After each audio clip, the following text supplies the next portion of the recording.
nos van a sacar los haitianos. Miren en pantalla cómo agarran y golpean a este guardia para robarle su fusil. Pueblo dominicano, miren bien, pueblo. Cargamento de municiones encontrado en la Dirección General de Aduana. Mírenlo en pantalla. Miren ahora cómo es encontrado hace otra semana un cargamento de fusiles. Luis Abinader, mírame, me arrodillo. Por favor, nos van a sacar de República Dominicana. Vamos a amanecer un día con estos delincuentes y esta banda de los guamazó, de los guagacó, como se llamen. Y aquí se va a armar la guerra. El teclado de guerra, escuche bien, el teclado de guerra se está preparando.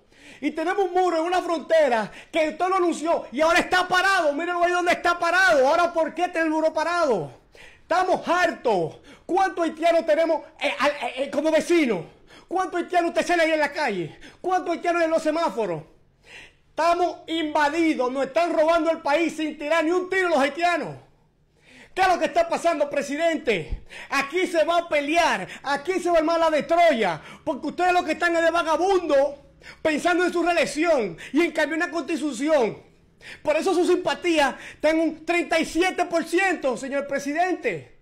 Porque usted está dejando los temas de interés que nos deben al país para dedicarse a una jodida reelección donde nos está llevando quien nos trajo en una economía mundial que está quebrada, en la cual aquí no le está prestando atención.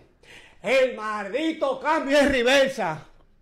Sígueme en Instagram, sígueme en YouTube, sígueme en todas las redes sociales. Y los gobiernos del PRM, del cambio, sigan pagando bocinas, sigan entreteniendo a la gente con show mediático y sacando disparates que a la gente no le interesa para entretener al pueblo. Recuerden que el 2024 está cerquita.